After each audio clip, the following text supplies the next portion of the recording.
Yo, San Miguel, he querido hablar contigo desde hace tiempo. Antes de que empiece, necesito pedirte algo. Escribe en los comentarios. Creo en ti, mi arcángel, porque este video va a llegar a personas que llevan mucho tiempo dormidas por dentro y que necesitan ver que no están solas en eso. Tu comentario puede ser lo que le diga a alguien más, que también lo que siente tiene nombre y tiene salida. Escríbelo cuando termines. Ahora sí, empecemos. Hay una forma de estar muerto que no aparece en ningún certificado. No es la muerte del cuerpo. El cuerpo funciona. Se levanta por la mañana, come, trabaja, responde mensajes, cumple con todo lo que tiene que cumplir. Desde afuera todo parece en orden. Desde afuera, incluso parece que estás bien. Quizás más que bien. Quizás desde afuera, parece que tienes una vida que muchas personas querrían tener. Pero hay algo que solo tú sabes. Algo que ocurre en el espacio entre el cuerpo que funciona y la persona que debería estar habitando ese cuerpo. Una especie de distancia, de separación, como si estuvieras viendo tu propia vida desde un lugar ligeramente exterior a ella, como si los días pasaran sobre ti en lugar de a través de ti, como si hubieras aprendido, sin que nadie te lo enseñara explícitamente, a existir sin realmente estar presente en lo que existe. Llevas años sobreviviendo, y lo estás llamando vivir. Yo veo lo que tú intentas ocultar, y hoy te voy a decir lo que está pasando. Esto no es un video sobre depresión clínica ni sobre salud mental en el sentido formal de esas palabras. Si estás en una crisis que requiere atención profesional, ese es el primer paso y ningún video reemplaza eso. Lo que voy a describir hoy es algo diferente y en muchos casos más difícil de detectar, precisamente porque no tiene los bordes claros de una crisis obvia.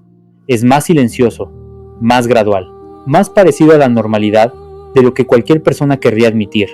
Primero, voy a describir con precisión cómo se ve el modo supervivencia desde adentro, no el modo supervivencia de una emergencia real y temporal, el modo supervivencia crónico, el que se instaló tan gradualmente que dejó de sentirse como modo de emergencia y empezó a sentirse como tú. Segundo, voy a explicarte cómo llegaste aquí, porque no fue una decisión, fue una acumulación, y cuando ves la acumulación con claridad, entiendes que no eres así, estás así, y la diferencia entre esas dos cosas es el espacio donde todo puede cambiar. Tercero, te voy a dar un protocolo concreto para volver, no a alguna versión idealizada e irreal de ti mismo, a la versión real, la que existía antes de que el modo supervivencia se instalara como modo permanente, la que todavía existe, aunque lleve tiempo sin tener espacio para mostrarse. Necesito que te quedes hasta el final, porque lo que voy a decirte va a resonar en algunos momentos, y en otros va a generar el impulso de decir, no aplica para mí, mi caso es diferente, yo estoy bien. Cuando llegue ese impulso, nótalo, porque el modo supervivencia tiene un mecanismo de autoprotección muy sofisticado, convencerte de que lo que describes no eres tú, de que tú estás bien, de que simplemente estás ocupado, o cansado, o en un periodo difícil que ya va a pasar, y mientras tanto los años pasan. ¿Listo? Soy Miguel, y el trabajo que me corresponde hoy no es consolarte con la idea de que todo está bien, es ayudarte a ver con total claridad lo que está pasando, para que puedas tomar la única decisión que puede cambiar algo real, la decisión de volver a estar completamente vivo.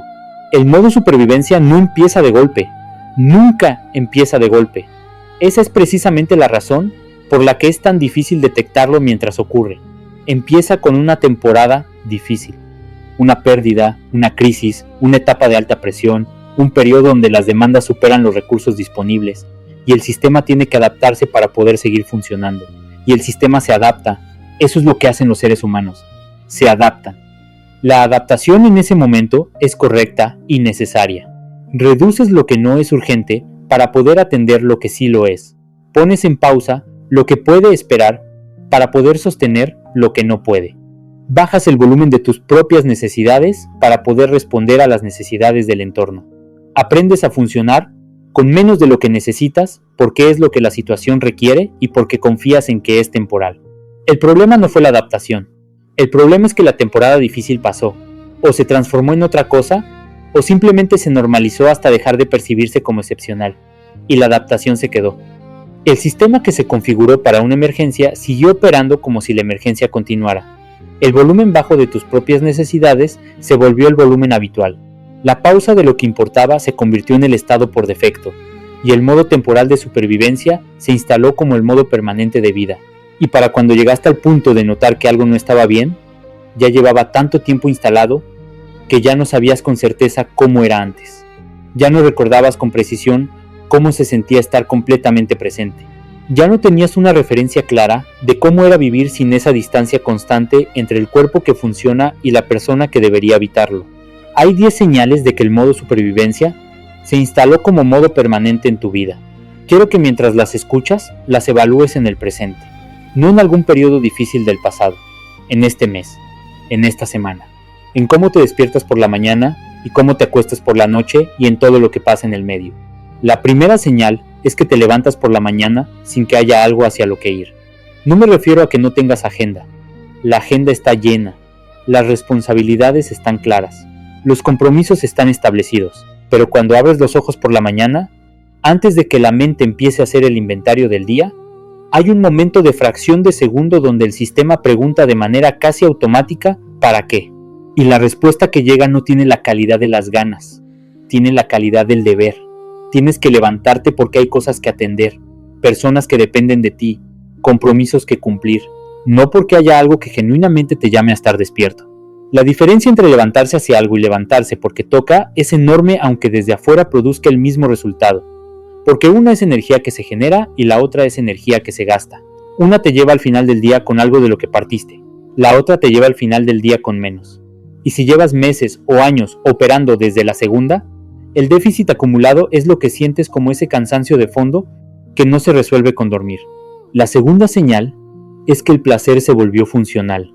Las cosas que antes te generaban alegría genuina, ahora las haces, porque son parte de la rutina, porque en algún momento decidiste que eran buenas para ti y las mantuviste como práctica, aunque la calidad de la experiencia haya cambiado. La comida que disfrutabas ahora la comes, la música que te movía, ahora la escuchas, las personas que te llenaban ahora las ves, el contenido que te hacía reír ahora lo consumes. Todo funciona, nada enciende. Esto no es aburrimiento temporal, ni el desgaste natural de la repetición. Es una señal específica de que el sistema que procesa el placer está operando en modo reducido, que la capacidad de ser afectado por lo bueno, de que algo externo entre y produzca algo genuino adentro, se fue reduciendo gradualmente hasta que la experiencia de muchas cosas se volvió más cognitiva que emocional. Sabes que algo es bueno, no lo sientes como bueno, y esa diferencia, la brecha entre saber y sentir, es uno de los indicadores más claros del modo supervivencia crónico. La tercera señal es que el futuro se volvió borroso o amenazante. Hay personas que piensan en el futuro con anticipación genuina, con curiosidad sobre lo que viene, con algo que se parece a las ganas de llegar. Y hay personas que cuando piensan en el futuro, sienten principalmente la carga de lo que habrá que sostener, las responsabilidades que continuarán, las demandas que no van a desaparecer, los problemas que quizás se agraven, el esfuerzo que va a seguir siendo necesario. Y entre esa carga proyectada y el presente, no hay mucho espacio para la anticipación de algo que valga la espera. Cuando el futuro se percibe principalmente como una extensión del peso del presente, el sistema deja de generar la energía que produce la anticipación, y sin esa energía, cada día es únicamente lo que hay que atravesar para llegar al siguiente, no un paso hacia algo, solo el siguiente día sobrevivir. La cuarta señal es que te cuesta estar completamente presente en las interacciones. Estás con personas que te importan y hay una parte de ti que está en otro lado, no de manera dramática ni obvia para el otro, pero tú lo notas. Notas que escuchas sin escuchar del todo, que respondes desde un piloto automático que produce las respuestas correctas sin que haya alguien completamente ahí detrás de ellas, que en medio de conversaciones que en el papel deberían importarte, hay una especie de niebla entre lo que ocurre y tu capacidad de ser realmente afectado por ello. Este no estar del todo presente no es distracción, es una respuesta de protección del sistema. Cuando estar completamente presente ha sido consistentemente agotador o doloroso, el sistema aprende a distribuir la presencia de manera parcial, a dar suficiente para que la interacción funcione sin dar tanto que el costo sea insostenible. Es una estrategia de conservación de energía, pero tiene un precio enorme, la calidad real de las relaciones. Y con el tiempo, la sensación de conexión genuina con otras personas se va reduciendo aunque las relaciones en el papel sigan existiendo. La quinta señal es que tomaste decisiones importantes de vida desde el agotamiento y no desde la claridad.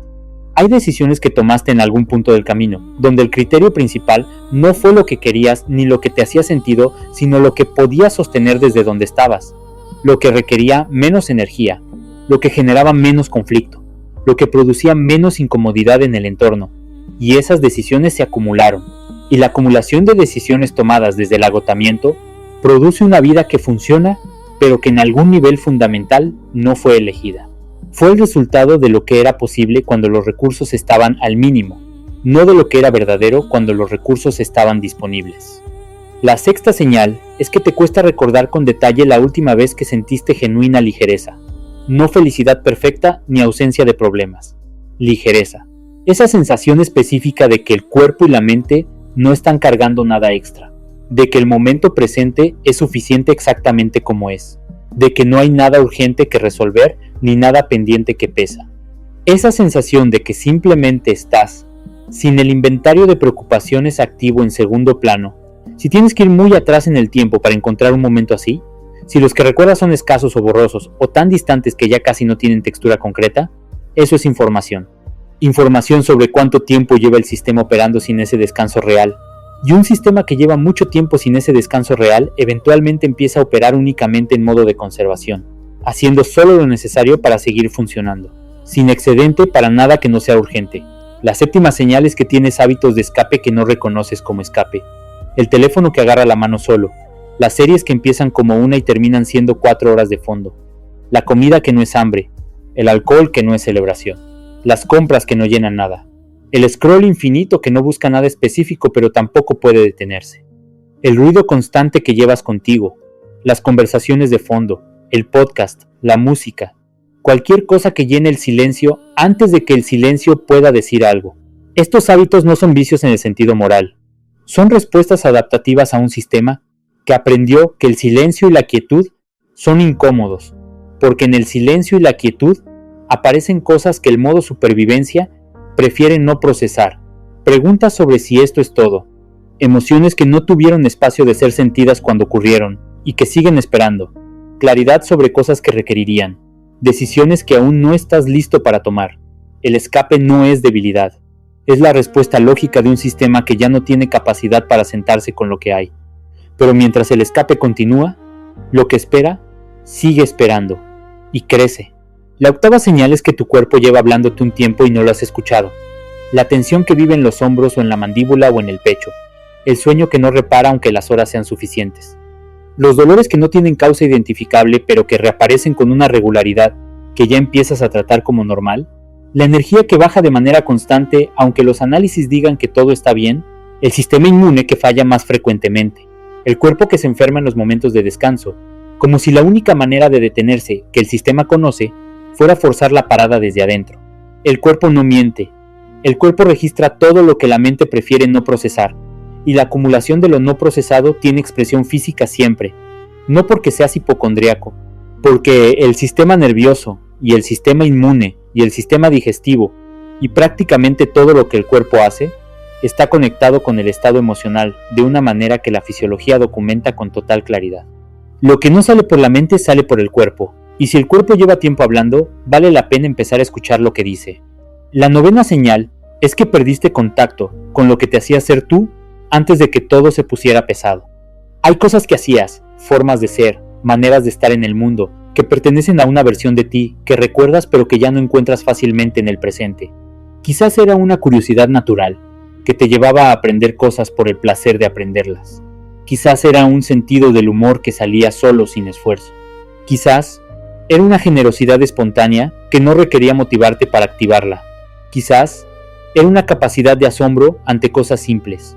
Quizás era simplemente una ligereza en el cuerpo, una manera de moverte por el mundo sin sentir que cargas algo demasiado pesado. Esas partes no desaparecieron, las aplastó el peso acumulado, y con el peso encima, no tienen espacio de moverse, pero siguen ahí.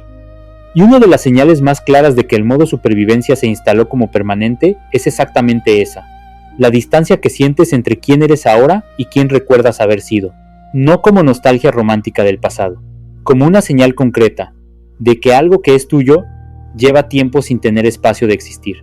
La décima señal es que tienes miedo de que esto sea todo, no siempre de manera consciente ni articulada, pero hay un miedo de fondo, suave y persistente, de que la vida que tienes es la que va a ser, que el cansancio que sientes no tiene solución real, sino únicamente manejo, que la distancia entre el cuerpo que funciona y la persona que lo habita es simplemente la condición adulta de las cosas, y que querer algo diferente es ingenuidad o inmadurez, o no entender que la vida es difícil para todos.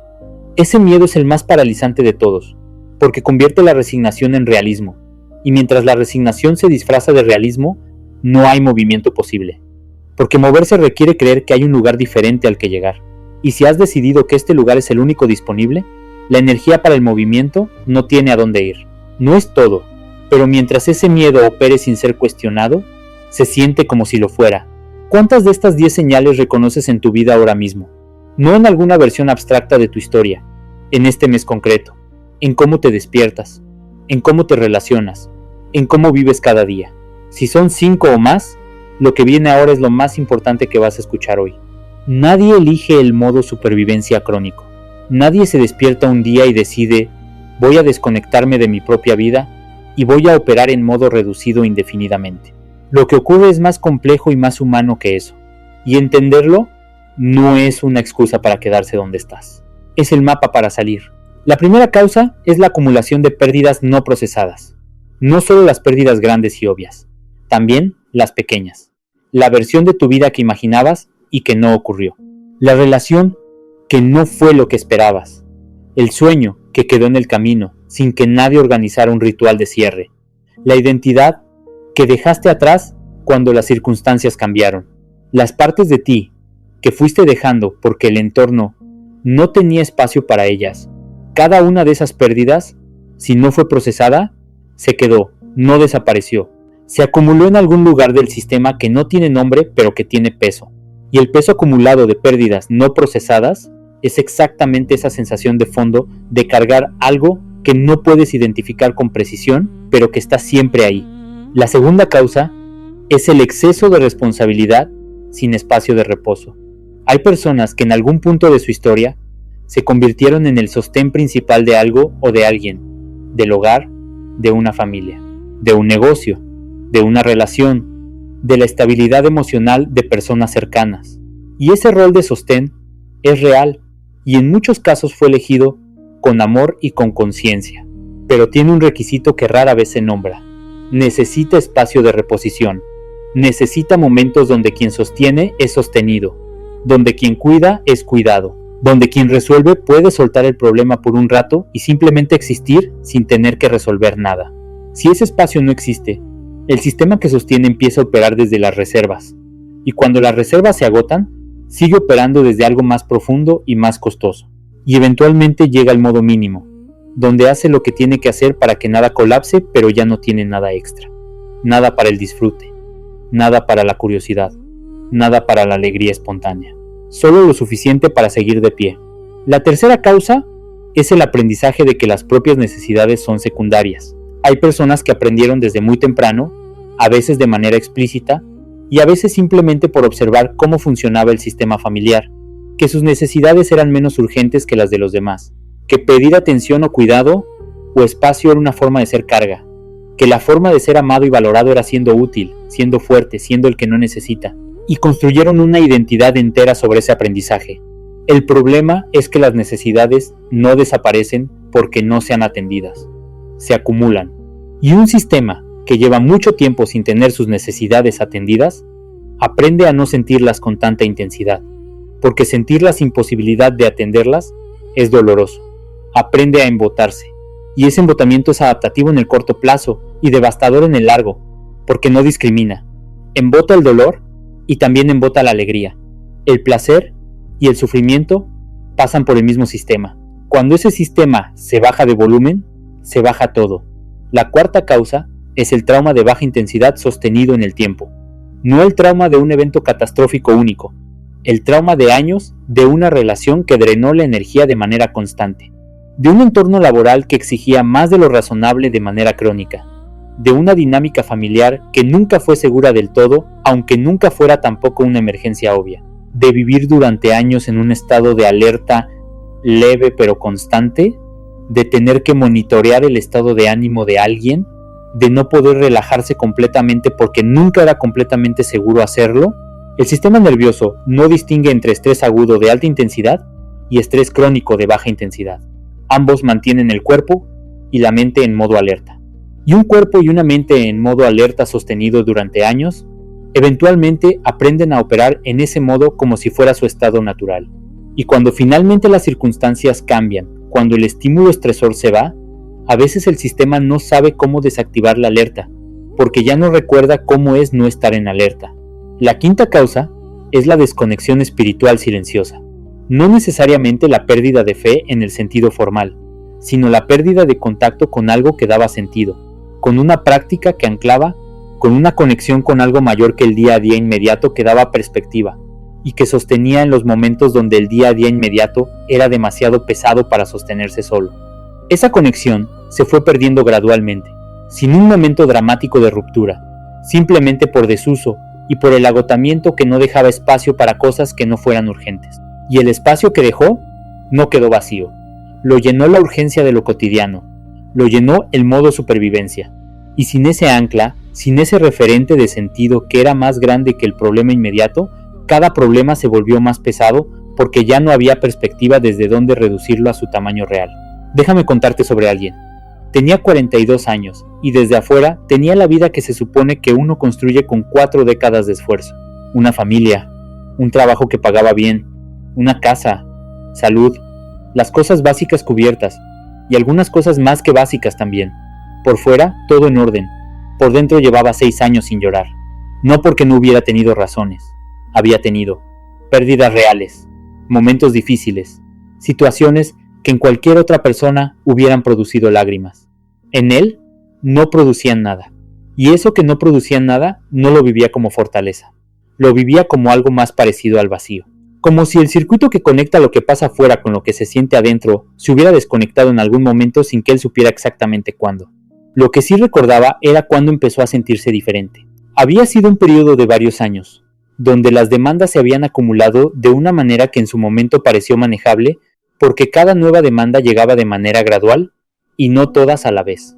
Primero, el negocio que requirió más de lo previsto, durante más tiempo del previsto. Luego, un problema de salud en la familia, que requirió presencia y gestión y energía durante meses. Luego, una reestructuración en el trabajo que añadió presión desde otro frente. Y entre todo eso, las necesidades propias, las cosas que le hacían bien, el ejercicio, los amigos, la lectura, el tiempo para simplemente no hacer nada útil, fueron siendo las primeras en sacrificarse porque eran las que podían esperar. El problema es que nunca volvieron, porque cuando terminó cada crisis, llegó la siguiente. Y cuando no hubo crisis nueva, había suficiente agotamiento acumulado de las anteriores como para que recuperar esas cosas que habían esperado requiriera un esfuerzo que ya no estaba disponible.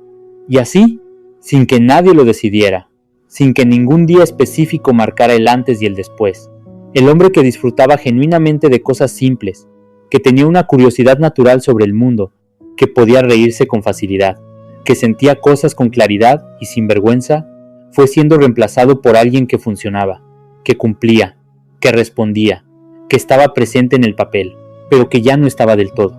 El momento en que algo cambió no fue una revelación dramática. Fue su hija de 8 años, preguntándole una tarde, sin ningún contexto previo, con esa directness que solo los niños tienen.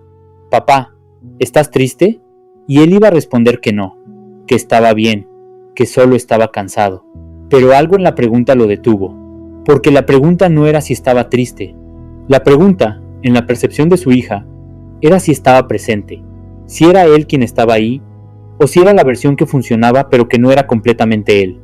Y la respuesta honesta, la que no dijo en voz alta pero que se formó con total claridad en su interior, era que no sabía, que llevaba tanto tiempo en modo de gestión que ya no tenía contacto claro con lo que sentía en ningún momento, que tristeza y alegría y todo lo que hay entre esas dos palabras había pasado a ser algo que observaba más que algo que vivía. Esa noche, después de que su hija se durmió, se quedó sentado en el silencio de la casa, y por primera vez en mucho tiempo, no buscó nada con qué llenarlo. Se quedó con el silencio, y en ese silencio aparecieron cosas, no de manera ordenada ni narrativa, imágenes, momentos, la textura de cómo había sido estar completamente vivo, y junto con eso, algo que se pareció al duelo, no por algo específico, por el tiempo, por los años que habían pasado de esa manera sin que nadie, empezando por él mismo, lo hubiera notado del todo. Lo que siguió no fue inmediato, no fue un cambio de vida radical ni una decisión de abandonar todo y comenzar de cero. Fue algo más pequeño y más sostenible. Fue una decisión de recuperar, de manera deliberada y sistemática, el contacto con lo que lo hacía estar vivo, no de golpe, una cosa a la vez. Con la paciencia de quien sabe que lo que se perdió gradualmente no se recupera de golpe sino también de manera gradual. Empezó con algo concreto y pequeño, una mañana a la semana, sin teléfono, sin agenda, sin ningún objetivo útil, solamente él y el tiempo y la pregunta de qué quería hacer con ese tiempo. Las primeras semanas el tiempo pasó incómodo, no sabía qué hacer con un espacio sin estructura. La mente buscaba algo que resolver, algo que producir, algo que justificar el tiempo. Lentamente, con mucha más lentitud de la que esperaba, algo empezó a aparecer. Un impulso, no una urgencia, un impulso suave hacia algo específico. Y siguió ese impulso sin preguntarse si era productivo o si tenía sentido o si alguien más lo habría elegido. Meses después, tenía una práctica semanal de algo que no producía nada medible y que le hacía sentir, por primera vez en mucho tiempo, completamente presente. Y desde ese punto de presencia recuperado en un espacio pequeño, la presencia empezó a filtrarse hacia otros espacios, no de manera dramática, de manera gradual, real e irreversible. La hija de 8 años, un día de esos meses después, le dijo algo sin que él le preguntara nada. «Papá, últimamente estás más aquí». No dijo más feliz, ni más divertido, ni ninguno de los adjetivos que los adultos usarían. Dijo más aquí. Y eso era exactamente lo que había cambiado. No el mundo afuera, la calidad de su presencia en él. Hoy, 2 años después, no tiene una vida perfecta, ni resuelta, ni sin problemas. Tiene algo diferente y más real. La capacidad de sentir lo que le pasa. De estar afectado por las cosas que merecen que lo afecten. De reírse cuando algo es genuinamente gracioso. De sentir el peso cuando algo es genuinamente pesado, de estar ahí cuando su hija lo busca, de estar ahí cuando él mismo se busca. ¿Cuándo fue la última vez que estuviste completamente presente en algo? No haciendo múltiples cosas al mismo tiempo, ni con la mente en lo que viene después. Completamente en lo que estaba ocurriendo, afectado por ello, sin la distancia que describes. Si tienes que ir muy atrás a buscar ese momento, ya tienes la respuesta a la pregunta más importante. Segunda historia. Alguien que no identificaba lo que tenía, porque desde afuera tenía todas las razones para estar bien, trabajo que le gustaba, pareja que la quería, salud, amigos, una vida que en el relato social era exactamente lo que se supone que hay que querer, y sin embargo, la sensación de fondo era una especie de grisura persistente, no tristeza con bordes claros, grisura, todo con la misma textura, todo a la misma temperatura. Los días buenos y los días difíciles pasando con una uniformidad que era en sí misma la señal de que algo no estaba bien. Lo que más le costaba admitir, incluso a sí misma, era que no podía identificar cuándo había empezado. No había un evento, no había un momento. Era como si en algún punto del camino el color se hubiera ido bajando gradualmente, tan gradualmente que para cuando lo notó ya no recordaba cómo eran las cosas cuando tenían color completo. Lo que sí podía identificar era el patrón de su día. Se levantaba, hacía lo que había que hacer, cumplía bien, incluso era reconocida por cumplir bien, llegaba la noche con el depósito vacío, y se anestesiaba con lo que tuviera disponible para no sentarse con el vacío antes de dormirse. Y al día siguiente lo mismo. El quiebre llegó en una conversación con una amiga, que le hizo una pregunta aparentemente simple. ¿Qué te da alegría ahora mismo? No qué te gusta en abstracto. ¿Qué te da alegría ahora mismo? Esta semana, esta temporada de tu vida. Y ella se quedó en blanco. No porque la pregunta fuera difícil en términos de vocabulario, porque no tenía respuesta. Y no tener respuesta a esa pregunta a los 36 años en una vida que en el papel tenía todo para alegrar, fue la señal más clara que había tenido hasta ese momento de que algo necesitaba atención urgente. Lo que siguió fue un proceso que nadie le hubiera podido abreviar, porque requería exactamente el tiempo que tomó. Requería sentarse con el vacío, en lugar de escapar de él. Requería prestar atención a las señales del cuerpo, que llevaba tiempo ignorando. Requería tener conversaciones que había estado postergando. Requería recuperar prácticas que había abandonado con la justificación de que no tenía tiempo, cuando en realidad La verdad más honesta era que no tenía energía. Y no tenía energía porque lo que hacía con el tiempo que tenía no la reponía, sino que la drenaba. Requería también pedir ayuda, no solo de sus personas cercanas, de alguien con herramientas específicas para acompañar ese tipo de proceso. Y eso, para alguien que había construido su identidad sobre no necesitar, fue quizás el paso más difícil y el más transformador. 2 años después, no dice que encontró la felicidad, porque la felicidad, como estado permanente, no existe, y ella lo sabe. Dice que recuperó el acceso a su propio interior, que puede sentir las cosas que le pasan, que hay momentos de alegría genuina que duran lo que duran, y que mientras duran son completamente reales, que hay momentos de tristeza o dificultad que también duran lo que duran, y que ya no tiene que escapar de ellos porque aprendió que son soportables, que tiene respuesta a la pregunta de su amiga, que esa respuesta cambia de semana en semana, y eso en sí mismo es la señal de que está viva de una manera diferente. El color volvió, no de golpe. Fue como cuando los ojos se adaptan después de mucho tiempo en un cuarto oscuro. Primero se distinguen las formas, luego los contornos, luego gradualmente los matices. Así fue la vuelta. Puedes responder la pregunta de la amiga. ¿Qué te da alegría ahora mismo, esta semana, esta temporada? No lo que debería darte alegría, lo que genuinamente te la da. Si la respuesta no llega rápido, eso también es información que vale la pena no ignorar. Tercera historia. Alguien que identificó el modo supervivencia crónico en sí mismo, no por las señales internas, sino por algo externo que funcionó como espejo. Era un hombre que tenía fotografías de sí mismo de hace 10 años, y que un día, por razones casuales, las vio junto a fotos recientes. Y lo que vio en esa comparación no fue el cambio físico natural de una década, fue algo en los ojos, una cualidad de presencia en las fotos antiguas que las recientes no tenían. En las antiguas había algo encendido. En las recientes había algo apagado de una manera que no podía atribuir únicamente al cansancio de ese día. Se quedó mucho tiempo mirando esas fotos, tratando de identificar qué exactamente era diferente. Y lo que finalmente vio fue esto. En las fotos antiguas estaba mirando hacia algo. Había una dirección en la mirada, algo hacia lo que ir. En las fotos recientes estaba simplemente mirando, sin dirección específica, como alguien que ya no espera con genuinas ganas que llegue algo. Eso lo sacudió de una manera que las señales internas no habían logrado sacudirlo, porque las señales internas son fáciles de racionalizar cuando se llevan suficiente tiempo. Cuando llevas suficiente tiempo cansado, el cansancio se siente normal. Cuando llevas suficiente tiempo sin alegría espontánea, su ausencia se siente normal. Cuando llevas suficiente tiempo sin dirección real, el navegar sin dirección se siente normal. Pero ver la diferencia en las fotos le quitó la posibilidad de seguir llamando normal a lo que estaba viviendo, porque tenía la evidencia visual de que había sido diferente, de que él mismo había sido diferente. La pregunta que se hizo después de esas fotos fue simple, y fue la más difícil que había enfrentado en mucho tiempo. ¿Qué perdí en estos 10 años? ¿Y cuándo exactamente empecé a perderlo? Y esa pregunta lo llevó a un proceso de revisión que no fue cómodo, y que tampoco fue rápido, pero que fue necesario.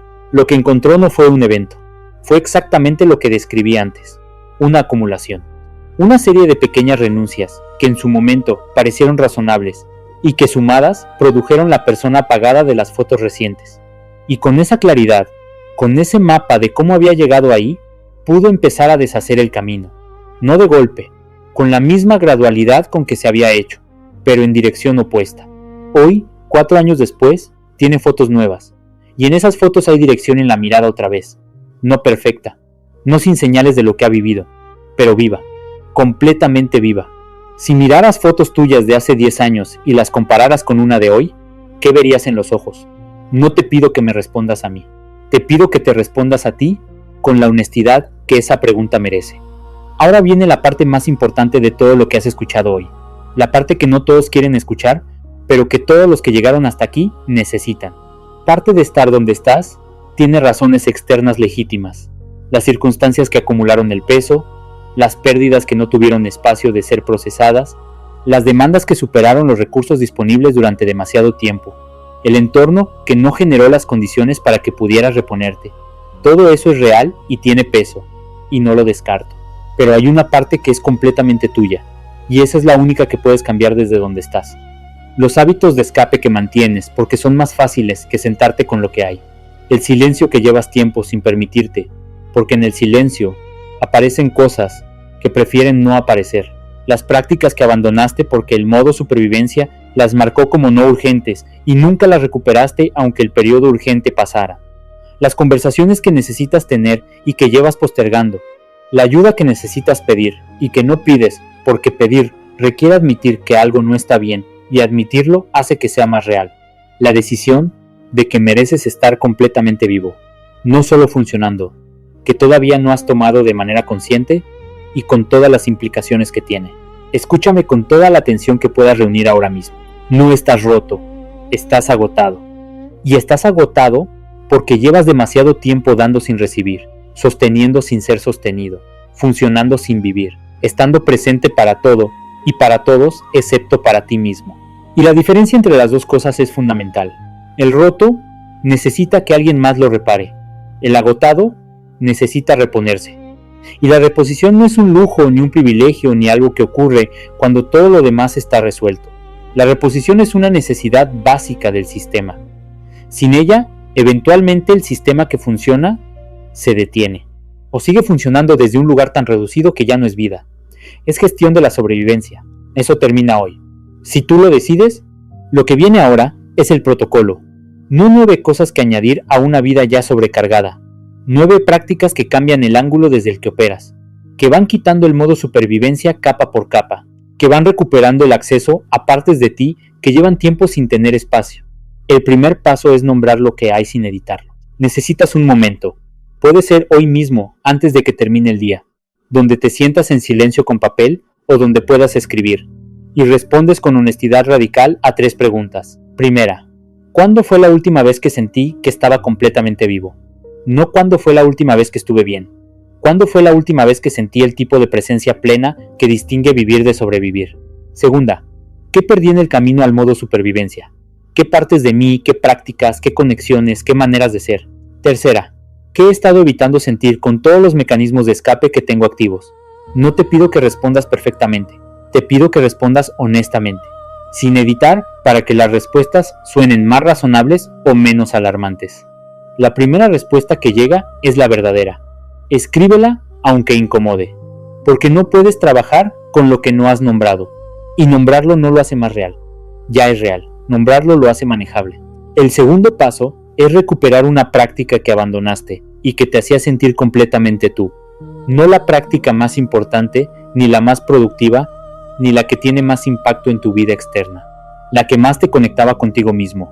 La que cuando la hacías el tiempo tenía una textura diferente. La que producía esa presencia que has estado describiendo como ausente. Puede ser algo físico, puede ser algo creativo, puede ser algo contemplativo, puede ser algo social.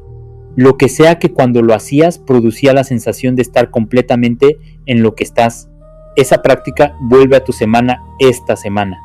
No cuando tengas más tiempo, esta semana. Con el tiempo que tienes, aunque sea en una versión mínima de lo que era antes. El recontacto es lo que importa, no la duración. El tercer paso es crear un espacio de silencio diario sin agenda. 10 minutos, todos los días. Sin teléfono, sin contenido de fondo, sin nada que genere estímulo externo. Solo tú y el silencio y lo que el silencio tenga que decir. Las primeras veces va a ser incómodo, porque el sistema no está acostumbrado. La mente va a generar listas de pendientes, preocupaciones, cosas que debería estar haciendo. Todo eso es el modo supervivencia, resistiendo el espacio que empieza a abrirse. No tienes que resolver lo que aparece, solo dejarlo aparecer y observarlo sin ejecutarlo. Con el tiempo, ese espacio de silencio empieza a producir algo que no esperabas: claridad. Y desde la claridad, las decisiones son diferentes que desde el ruido constante. El cuarto paso es identificar y reducir un mecanismo de escape. Solo uno, el que uses con más frecuencia y el que más efectivamente te mantiene alejado de lo que hay. No tienes que eliminarlo del todo ni de golpe. Tienes que reducirlo lo suficiente como para que lo que estaba tapando tenga algo de espacio de aparecer, porque lo que aparece cuando el escape se reduce es exactamente la información que el sistema necesitaba procesar. Y procesarla, aunque sea incómodo, es lo que empieza a liberar el espacio que el modo supervivencia estaba ocupando. El quinto paso es tener una conversación honesta con alguien de confianza, no una conversación de actualización sobre lo que está pasando en tu vida externa, una conversación sobre lo que está pasando adentro, sobre cómo te sientes realmente, sobre cuánto tiempo llevas sintiéndote así, sobre lo que has estado cargando sin decirlo en voz alta. Si no tienes esa persona en tu entorno, ese es en sí mismo parte del diagnóstico y parte del trabajo, porque el aislamiento es tanto una causa como una consecuencia del modo supervivencia, y romperlo requiere dar el primer paso aunque sea incómodo, aunque te exponga de una manera que no acostumbras, aunque requiera de ti pedir algo que no acostumbras pedir. El sexto paso es atender lo que el cuerpo lleva diciéndote, no la próxima vez que tengas una emergencia médica, esta semana. Esto puede significar ir a una consulta que has postergado, puede significar empezar a mover el cuerpo de una manera que no requiera ser un atleta, sino simplemente que lo saques del estado estático en el que el modo supervivencia lo mantiene. Puede significar dormir de manera diferente, no más horas necesariamente, sino con mejores condiciones. Puede significar comer de una manera que nutra, en lugar de que simplemente funcione como combustible. El cuerpo no es un vehículo que llevas a donde necesitas ir, es el lugar donde vives. Y el lugar donde vives merece atención. El séptimo paso es hacer algo esta semana que no tenga ningún propósito productivo. Algo que lo hagas únicamente porque quieres, porque te produce placer o curiosidad o alegría o simplemente porque sí, sin que tenga que rendir resultados a nadie, sin que tenga que justificar el tiempo con algún beneficio medible, solo porque quieres. Esto es más difícil de lo que parece para alguien en modo supervivencia, porque el sistema de evaluación clasifica todas las actividades según su urgencia y su utilidad, y lo que no es urgente ni útil no pasa el filtro. Hacer algo únicamente porque quieres es subversivo respecto a ese sistema, y es exactamente esa subversión la que necesitas practicar, porque el placer y la curiosidad y la alegría no son el resultado de una vida bien construida, son el combustible de la vida que quieres construir. El octavo paso es recuperar o establecer una práctica de conexión espiritual. No te estoy pidiendo que adoptes una religión, ni que creas en algo que no crees. Te estoy pidiendo que reconectes con algo que te ancle más allá del problema inmediato. Algo que te dé perspectiva cuando el problema inmediato se siente demasiado grande. Puede ser oración, puede ser meditación, puede ser lectura de textos que te abren a algo más amplio que tu circunstancia del momento. Puede ser tiempo en la naturaleza, con la intención específica de conectar con algo que te recuerde que eres parte de algo más grande que tu lista de pendientes. Esa conexión no resuelve los problemas externos, lo que hace es cambiar el lugar desde donde los enfrentas. Y el lugar desde donde enfrentas algo determina con qué recursos lo enfrentas. El noveno paso es hacer una sola promesa a ti mismo y cumplirla esta semana, no 9 compromisos. 1. El más pequeño que puedas hacer y que sepas con honestidad que puedes cumplir incluso desde el estado en que estás. Puede ser los 10 minutos de silencio, puede ser la práctica que recuperas, puede ser la conversación que tienes. Lo que sea que elijas, hazlo antes de que termine esta semana. La razón de que sea 1 y no 9 es específica y tiene que ver con cómo funciona el sistema que quieres cambiar. El modo supervivencia se instaló gradualmente, se deshace gradualmente, y cada promesa cumplida a ti mismo, por pequeña que sea, le manda un mensaje al sistema que dice: puedo confiar en mí mismo para cuidarme. Ese mensaje, repetido con consistencia, es el que empieza a cambiar el tipo de sistema desde el que operas. Llegamos al momento más importante de todo lo que has escuchado hoy. Estás vivo. El cuerpo lo confirma todos los días, con cada respiración y con cada latido. Pero hay una diferencia enorme entre estar vivo y estar completamente vivo. Entre existir y vivir. Entre el cuerpo que funciona y la persona que lo habita con presencia plena.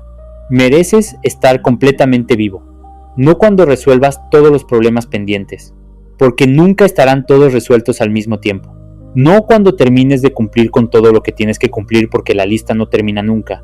No cuando hayas descansado suficiente, porque el descanso real no llega mientras el modo supervivencia sigue activo.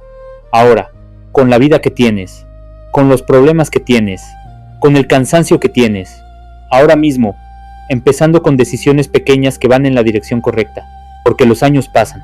Esta es la frase que el modo supervivencia no quiere que escuches con toda su claridad.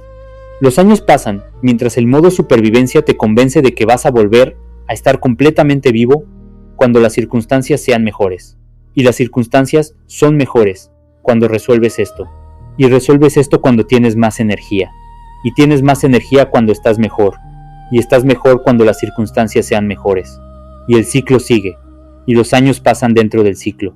No hay un momento futuro donde las condiciones van a ser perfectas para empezar a estar completamente vivo.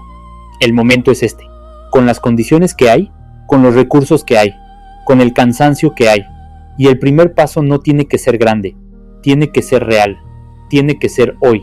Yo veo lo que tú intentas ocultar, y lo que veo no es a alguien que ya no puede recuperar la presencia plena, no es a alguien cuya vida está demasiado establecida en el modo supervivencia para poder cambiar algo, no es a alguien para quien ya es demasiado tarde.